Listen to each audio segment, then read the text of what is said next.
పల్లి పట్టి అంటే ఎంతో కష్టం అనుకున్నాను. కానీ ముందు చేసినప్పుడైతే పల్లి పట్టి కాదు, పల్లి జ్యూస్ అయిపోయింది. ఇక నా వల్ల కాదు అనుకున్నాను.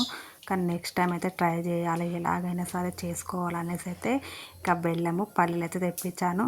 పల్లీలు మంచిగా వేయించి పొట్టు తీసి ఇదిగో మంచిగా ఇలానైతే పొట్టంతా పోయే వరకు అయితే చేశాను. ఇంకా బెల్లాన్ని అయితే సన్నగా తరుముకొని దీన్ని ఒక ప్లేట్లో పెట్టుకున్నాను. ఆ తర్వాత ప్యాన్ పెట్టి ఈ బెల్లం వేసి మంచిగా పాకం వచ్చే వరకు అయితే చూసుకున్నాను. ఇదైతే ఎంతసేపు పట్టదు పాకము, కొంచెం బెల్లం కరిగితే అది ఆటోమేటిక్గా పాకం అయిపోతుంది. ఇది పాకం రావాలి, ఎలా వచ్చిందో తెలుసుకోవాలంటే గిన్నెలో నీళ్ళు పోసుకుంటే ఆ పాకం వేస్తే తెలిసిపోతుంది.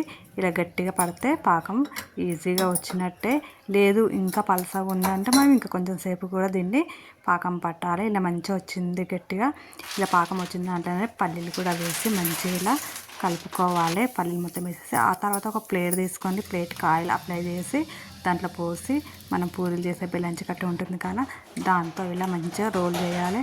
అంతే, ఎంతో సింపుల్గా ఉండే ఈ పల్లి పట్టు అయితే రెడీగా ఉంటుంది.